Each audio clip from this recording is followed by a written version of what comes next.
Bom dia, bom dia, bom dia. Mais um Morning Call, o que esperar do mercado hoje. Eu sou o professor Wagner aqui da Francesca Educação Financeira e todos os dias a partir das 5h50 da manhã nós estamos aqui para falar sobre fechamento de mercado no dia anterior e tudo aquilo que pode impactar o mercado financeiro no âmbito político, econômico e corporativo. Novamente eu tenho uma participação especial aqui, a minha filha Valentina, que está aqui do meu lado aqui, acordou mais cedo e participando da live, então junto comigo, já que ela estava sem sono.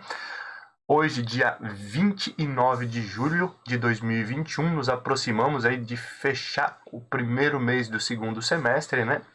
Muita expectativa no dia de ontem, principalmente aí por conta aí de diversos fatores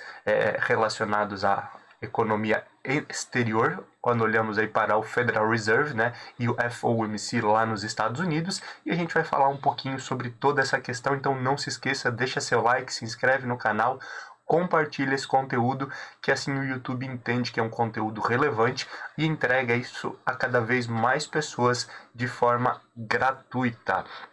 Olhando aí para o fechamento de ontem, em meio às expectativas lá por conta da reunião do FOMC, lembrando, o FOMC é basicamente o Copom que nós temos aqui, só que lá nos Estados Unidos, são os diretores do Banco Central americano, do Federal Reserve, que decidem aí sobre taxa de juros e política monetária de forma geral. O mercado oscilou bastante aí com toda essa expectativa, mas no fim as bolsas fecharam em alta na sua maioria. Estados Unidos ali que estavam em processo de queda antes das informações ali do FOMC e do Federal Reserve, voltaram aí para a redução das quedas e fecharam em sua maioria as bolsas em altas também, com o Federal Reserve aí dizendo que a ideia é manter as taxas de juros e os estímulos econômicos nos Estados Unidos. A questão da manutenção da taxa de juros ela foi unânime aí pelos diretores do Banco Central norte-americano, do Federal Reserve, e a perspectiva aí é de que não haja uma mudança em relação a essa taxa de juros tão breve. Novamente aí se falou muito sobre a questão da inflação, que é uma inflação transitória e principalmente que é uma inflação aí que é resultado específico de situações e setores aí que estão em processo de retomada econômica e obviamente com tudo isso trouxe um pouco mais de tranquilidade aí para os mercados globais, principalmente aí para os investidores e óbvio os investidores por aqui continuam de olho aí na CPI da Covid, nas mudanças ministeriais que foram confirmadas aí no dia de ontem, resultados positivos das empresas listadas na Bolsa Brasileira que acabam também trazendo um pouco mais de tranquilidade em relação a essa retomada econômica e até as novas estreias na Bolsa Brasileira. E olhando novamente para fora, a Ásia ainda ontem sofreu um pouco aí, com reflexos principalmente aí das regulações de setores lá pelo governo chinês, que já amenizou bastante, obviamente, mas volta agora aos poucos aí a atrair investidores de fora após as mudanças aí feitas e novas oportunidades enxergadas aí no mercado asiático. Olhando para a Europa aí, mesmo com o receio em relação à variante Delta da Covid, que afeta aí principalmente a Ásia, Oceania e alguns países ali da Europa, ainda assim fechou em alta nas suas principais bolsas e os Estados Unidos tiveram aí um fechamento misto com uma boa retomada aí principalmente por conta da reunião do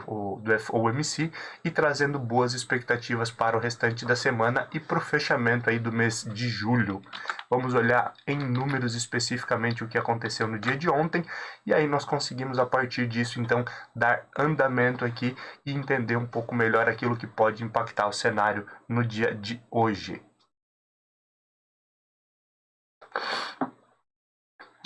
Olhando para números de forma geral, nós tivemos aí o índice Ibovespa ontem fechando aí em alta de 1,34%, voltando aí aos 126 mil pontos, lembrando, havíamos perdido até os 125 mil pontos do índice aí nessa semana e fechamos a 126.286 pontos. Com esse cenário mais tranquilo também tivemos uma nova queda no dólar de 1,36% e a moeda americana fechou aí a R$ 5,10. Olhando já para as bolsas, a bolsa de tecnologia norte-americana Nasdaq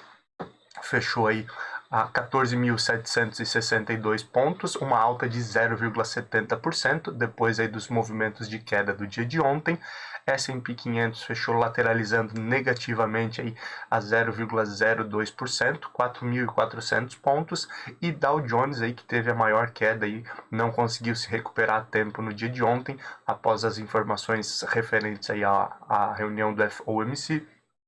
fechou em queda de 0,36 a 34.930 pontos.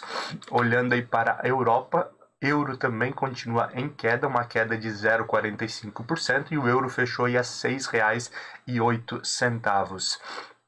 As principais bolsas europeias, o DAX na Alemanha fechou em alta de 0,33 a 15.570 pontos. Na França, a alta foi de 1,19 a 6.609 pontos, e no Reino Unido a alta foi de 0,29%, chegando aí a 7.016 pontos, recuperando também boa parte aí das quedas que tivemos durante a semana. Olhando para a Ásia, então, que já comentávamos ontem aqui no final do nosso Morning Call, o que esperar do mercado hoje, a China ela teve uma lateralização negativa, fechando aí a 0,05% de queda, 14.086 pontos por toda essa regulamentação aí na China e obviamente aí receio de investidores, saída de recursos de investidores diretos aí da China. Nós tivemos aí quase 8% de queda aí na semana nas bolsas chinesas, que começaram aí a se recuperar ontem aí com esse fechamento aí praticamente no 0 a 0. O Japão ontem sofreu esse reflexo também, lembrando que o Japão teve feriado na última semana, quinta e sexta-feira da semana passada, e ontem aí sofreu o seu revés também, pensando um pouco aí no aumento de casos de Covid que acontece ali na Ásia. A queda foi de 1,39% a 27.581 pontos. Olhando aí para o cenário de cripto, que a gente vai falar um pouquinho mais no dia de hoje, continua em alta aí as criptomoedas. Bitcoin fechou com alta de 4,36%, enquanto o Ethereum subiu 2,23% no dia de ontem, dia 28. Petróleo futuro aí voltou a ter leves altas em meio aí às negociações. O Brent fechou aí a $73,88 no dia de ontem o barril, e o WTI fechou a $72,38 o barril, fechamento aí de ontem. Índice S&P 500 VIX, o índice do medo, né, que havia disparado mais de 10% aí durante o dia de ontem, não, né, anteontem, né, por conta de toda a volatilidade. Lembrando, esse é o índice que mede aí o risco, mede a volatilidade dentro do mercado de ações, e ontem ele caiu novamente em 5,42%, voltando aí a um patamar de 18,31 pontos. Olhando aí para metais futuro, negociação de ouro futuro já visando aí o mês de agosto, fechando aí na casa de $1.806 a onça no dia de ontem. Alumínio futuro também olhando para a mesma perspectiva, já aí numa casa de $2.523 a tonelada. E o ferro refinado, as últimas negociações aí do mês de julho, fechando aí na casa de $214,44 a tonelada de ferro refinado, olhando isso para mercado futuro. Continuando aqui falar sobre as principais altas do índice Bovespa no dia de ontem. Nós tivemos aí a principal alta do índice de VEG, né? VEG subiu 8,17%, fechando a cotação a R$ 37,20. Lembrando que VEG, né, uma das queridinhas da bolsa, ontem teve divulgação de balanço, novos recordes aí nos balanços de VEG, inclusive a informação referente à distribuição de dividendos, o que animou bastante o mercado no dia de ontem, enquanto muitos ainda viam a VEG ainda num momento muito caro após as últimas altas e desdobramentos, VEG aí surpreendendo novamente. E aí guardamos as cenas dos próximos capítulos. Quem também subiu forte ontem foi Itubi4, que são as ações do Banco Itaú, 3,25%, fechando a cotação a R$ 30,79. Lembrando aí que durante essa semana e a próxima nós temos aí divulgação dos demais bancos. Ontem tivemos a divulgação do Santander, hoje divulgação de Santander Brasil, mas tudo isso aí também deve ter bastante movimentação aí em relação ao lucro de Itaú, que pode refletir aí também nesse resultado. BRFS3, que é Brasil Foods, subiu ontem 3,20% a R$ 26,44. EZTC3, EZTEC, subindo novamente 2,89%. Fechando a cotação a R$ 28,40, e a HGTX3, Loja Zering, voltando a subir, se aproximando aí dos R$ 40. Loja Zering aí subiu 2,82% a R$ 38,98. Já as principais baixas ficaram por conta ontem aí de NTCO3, Natura, né? Natura que caiu 6,38% a R$ 55. CSNA3, Companhia Siderúrgica Nacional, mesmo com bons resultados aí ontem, caindo 2,79% a R$ 45,57. BPAC11, BTG Pactual, caiu 2,05% a R$ 31,02. B3SA3, a nossa bolsa, né, Bolsa Brasil Balcão, caindo 1,61% a R$ 15,84. E Carrefour Brasil, CRFB3, que também aí teve queda nas suas vendas, aí mostrando aí resultado operacional que foi divulgado essa semana, caiu 1,31% a R$ 19,54. Olhando aí para a agenda de indicadores, hoje vale a pena ficar de olho em alguns indicadores aqui no Brasil, principalmente o IGPM, que é a inflação do atacado, né, Índice Geral de Preços Médio, que é divulgado todo final de mês, e obviamente como ele mede a inflação do atacado, ele não tem um reflexo direto para o consumidor final, mas um reflexo principal aí na indústria, né? O dólar tem um peso também muito forte aí no cálculo do IGPM, juntamente com outros indicadores, mas o IGPM no futuro, com certeza, ele pode aí influenciar também a inflação para o consumidor final. Normalmente os preços são repassados e preços aumentados para a indústria também são repassados posteriormente aí ao consumidor nos produtos finais. Olhando ainda para indicadores, hoje tem reunião do Conselho Monetário Nacional, é uma reunião mensal, nenhuma grande perspectiva, mas também vale a pena ficar de olho aí, visto que o Conselho Monetário Nacional é o órgão máximo aí que atua na regulamentação, na criação de medidas também aí para o sistema financeiro nacional. Já olhando para fora, nós temos aí muita coisa aí para ficar de olho. Um deles é o IPP, Índice de Preços ao Produtor na França, que também aí pode refletir em inflação futura lá para a França e para a Europa como um todo. Desemprego na Alemanha, que inclusive já foi divulgado aí nas primeiras horas da manhã, e o desemprego na Alemanha continua caindo, o que é importante olhando aí para a retomada econômica da Europa como um todo. Hoje também é importantíssimo ficar de olho na divulgação aí das atas do Banco Central Europeu. Lembrando aí, na última semana nós tivemos diversas reuniões e pronunciamentos do Banco Central Europeu em relação à política monetária e os próximos passos aí em taxa de juros e estímulos econômicos. Então vale a pena ficar de olho também aí nessa divulgação das atas que acontece aí no dia de hoje. Hoje também nós temos a divulgação do índice de preços ao consumidor na Alemanha, que ainda não foi divulgado aí até o momento em que eu consegui ler a notícia, e obviamente isso também deve impactar aí o mercado como um todo, lembrando que a Alemanha e a Europa como um todo também se preocupam bastante com esse momento e esse risco de inflação. Hoje nós temos divulgação também do PIB do segundo trimestre lá nos Estados Unidos, pedidos iniciais de seguro-desemprego nos Estados Unidos e o PCI, né, PCE, lá nos Estados Unidos, que também é um indicador aí olhando para inflação. Temos o PCI e o PCI, né, que são dois indicadores, assim como nós temos IGPM e IPCA aqui no Brasil, a mesma ideia aí nós temos olhando lá para os Estados Unidos, então também podemos ficar de olho nesses próximos passos e nesses indicadores. Olhando um pouquinho para setores agora, política, como a gente sempre fala aqui, ainda estamos em recesso parlamentar até o início da próxima semana, mas a gente sempre fala aqui de desdobramentos aí que podem acontecer em relação à CPI da Covid e outros aspectos políticos, né?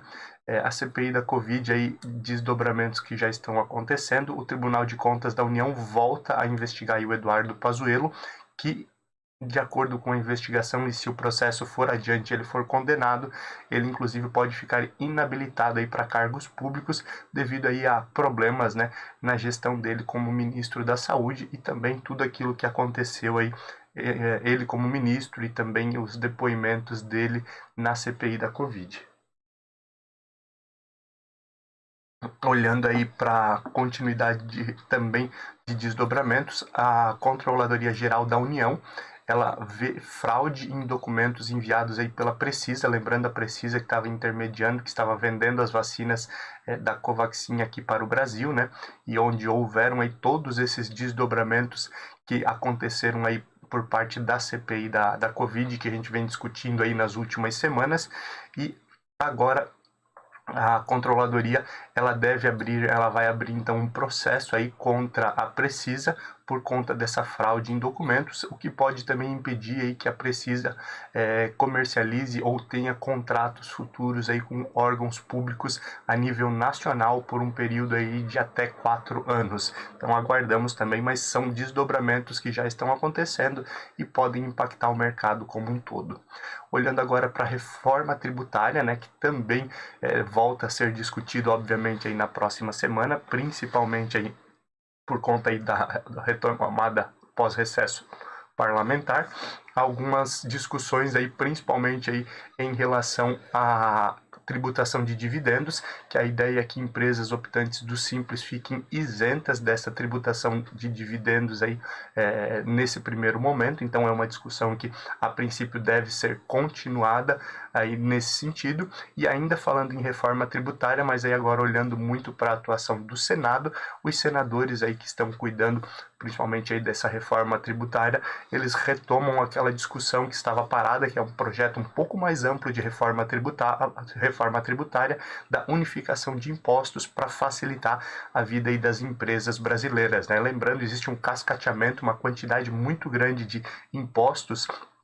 aqui no Brasil, que dificultam a questão contábil tanto para empresas brasileiras, mas principalmente aí para multinacionais que acabam aí tendo essa dificuldade. Esse projeto ele prevê aí a criação de 2 impostos, né? A CBS, Contribuição sobre Bens e Serviços, que ela vai basicamente aí unir o atual PIS e COFINS em um único imposto, e também o IBS, Imposto aí sobre Bens e Serviços, que ele vai unir aí impostos estaduais e municipais, facilitando obviamente muito mais o entendimento dessa questão tributária aqui no país. Então a gente aguarda também, mas isso pode movimentar o mercado hoje e nos próximos dias. Aumentam também as discussões entre os 3 poderes, né, com acusações e defesas de todos os lados, né? Nós tivemos aí recentemente o presidente Jair Bolsonaro falando que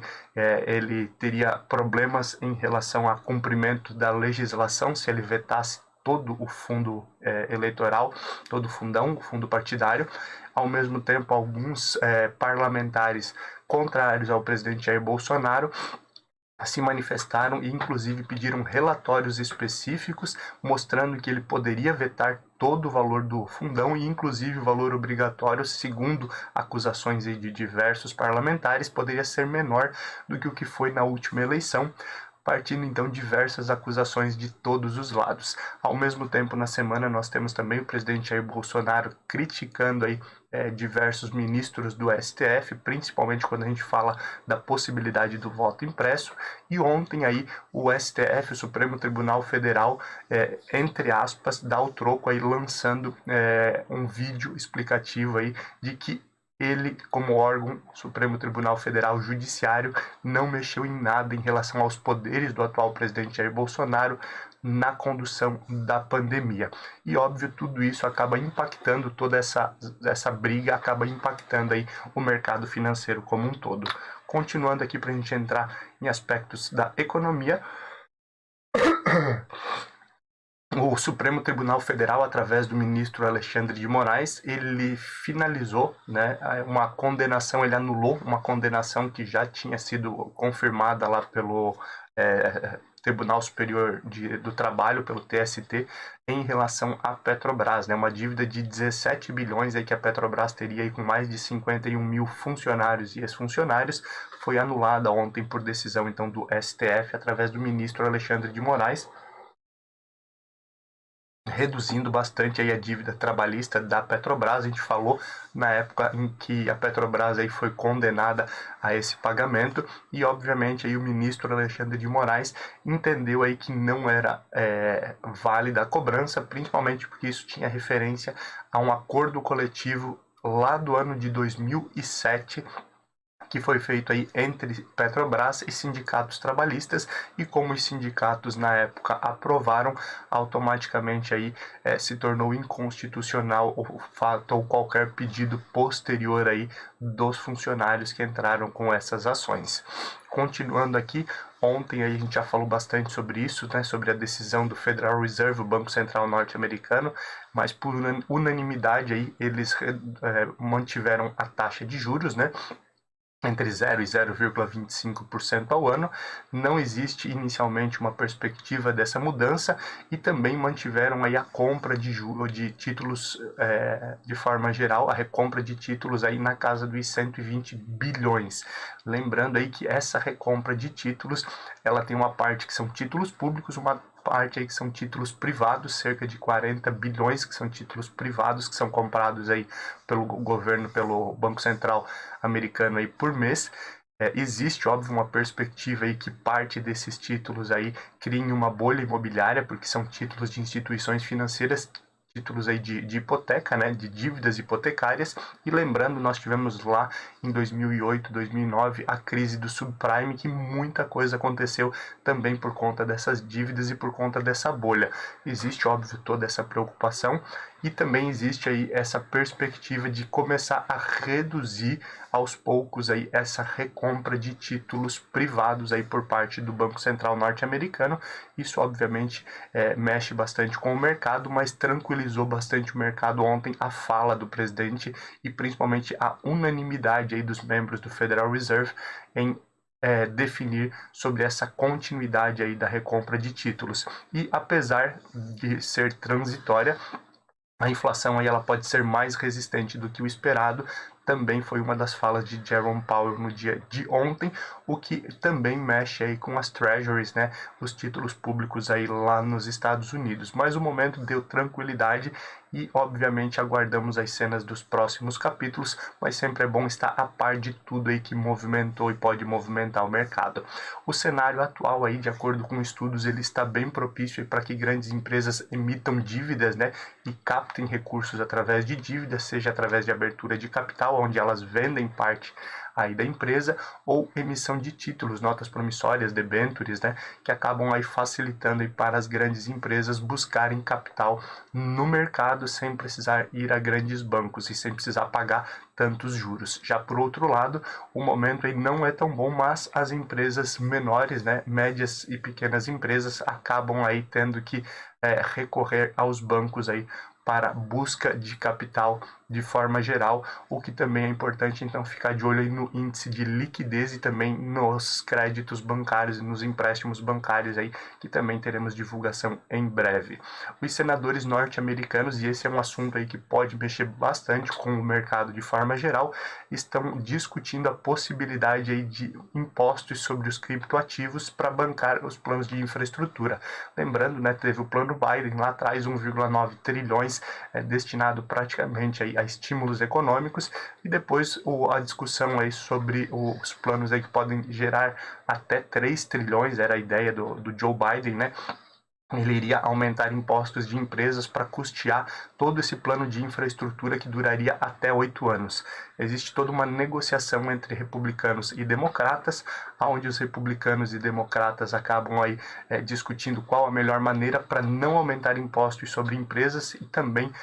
dar continuidade ao plano de infraestrutura. E agora os senadores estão discutindo então a possibilidade aí de taxar impostos, né, criar impostos sobre os criptoativos. Isso pode mexer com o mercado de criptomoedas aí, criptoativos de forma geral, caso essa regulamentação ou esses impostos aí também sejam aprovados aí pelo Senado norte-americano. Olhando um pouquinho agora para setor corporativo,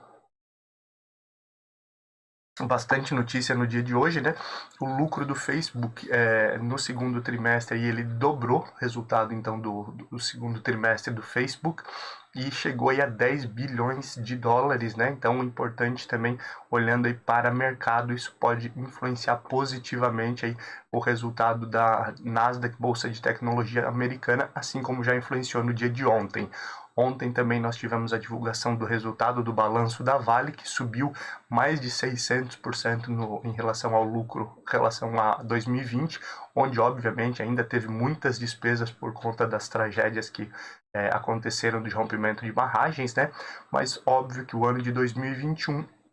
o segundo trimestre aí com a alta demanda e também o preço alto do minério de ferro, o boom dessas commodities fez com que crescesse aí cerca de 662% o lucro da companhia nesse segundo trimestre. Olhando agora para desavenças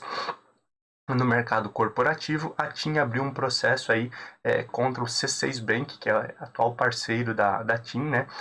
E essa parceria pode ser finalizada. Essa divulgação aparece aí no balanço da TIM, não aparece detalhes sobre esse desacordo comercial, mas a TIM quer rever aí todo o contrato aí de parceria e por isso abriu então esse processo contra o C6 Bank e essa parceria aí pode ser finalizada, né, de acordo com o que acontecer. Isso também pode movimentar o mercado, trazendo aí tanto prejuízos para a própria TIM, quanto aí para o crescimento aí do C6 Bank, que havia também tido uma boa base aí de clientes para atuar diretamente. Ainda falando de instituições financeiras, o PicPay, né, usuários do PicPay abriram são milhares de processos já pela instituição não devolver valores aos clientes, né, sejam valores que sumiram da conta, pagamentos aí em duplicidade de boletos que demoram aí mais do que o prazo normal para serem restituídos, estornados na conta do cliente, e isso também gera alguma insatisfação e também um risco de imagem maior aí para o PicPay, lembrando que a instituição ela quer abrir capital também na Bolsa de Tecnologia norte-americana, então tudo isso aí deve impactar bastante o mercado nos próximos dias. Hoje nós temos divulgação de empresas aí, de balanço de empresas listadas na Bolsa, olhando aí para o segundo trimestre de 2021, temos aí Ambev, que essa semana que tem divulgação hoje, Localiza, CTEP, que é voltada à área de energia elétrica, Embraer, Grendene, CESP, Ecorodovias, Fleury, Odontoprev, Gol e Smiles devem ter divulgação aí de resultados no dia de hoje, então vale a pena também ficar de olho nesses balanços, principalmente aí porque tem empresas com um bom peso dentro do índice Ibovespa. Agora já são 6h20 da manhã, começamos um pouquinho mais tarde aí, continua aqui o meu passarinho, minha filha aqui que entrou mais tarde aí, talvez não tenha visto, ela acordou mais cedo e está aqui junto comigo ainda. E olhando aí para a abertura e fechamento de mercado nesse momento, 6h20 da manhã, nós já temos as bolsas asiáticas fechadas. Felizmente, após as fortes quedas aí das bolsas na China, hoje aí a fechamento das 5h30 da manhã, a bolsa chinesa aí subiu 3,04%, voltando aí a 14.515 pontos, né? Um bom sinal aí após toda a queda e principalmente aí tentativa de regulamentação de diversos setores que levou a muita desconfiança aí dos investidores de forma geral. Ainda continuando na Ásia, né, muito por conta disso também, a Nikkei no Japão subindo aí 0,73% e chegando a 27.782 pontos. Já olhando para o restante dos mercados, nesse momento também uma boa perspectiva de altas juntamente com as bolsas chinesas, continuidade aí de alta nas principais bolsas mundiais. Nesse momento o DAX na Alemanha sobe 0,20%, principalmente aí, a Europa como um todo surfando também o bom momento aí de divulgação de resultados de Volkswagen e outras empresas aí que vieram com um bom resultado aí no segundo trimestre. DAX então subindo 0,20, o CAC na França subindo 0,65 e no Reino Unido a alta nesse momento aí é de 0,70. Olhando aí para o pré-market dos Estados Unidos, que também tem uma tendência aí nesse momento de continuidade de alta, nós temos aí Dow Jones, que ontem não se recuperou, mas tem um pré-market aí em alta de 0,40. o S&P 500 uma alta de 0,15 no pré-market nesse momento, e Nasdaq nesse momento aí lateralizando negativamente, uma queda aí de 0,05% no pré-market, olhando aí para agora 6h22 da manhã. Obrigado mais um dia pela sua companhia, espero que você a partir de amanhã também esteja novamente conosco, seja você que nos assiste gravado ou aqui ao vivo, né? Então deixa seu like, se inscreve no canal, compartilha esse conteúdo para que ele seja levado a cada vez mais pessoas. A tendência é que o Ibovespa siga em alta aí, acompanhando as bolsas norte-americanas, mas óbvio, o noticiário interno ele pode potencializar ganhos ou perdas, e amanhã a partir das 5h50 a gente está aqui novamente para fechar esse mês de julho e falar aí sobre tudo aquilo que movimentou o mercado no dia de hoje. Um abraço, bons negócios e até amanhã. Tchau, tchau.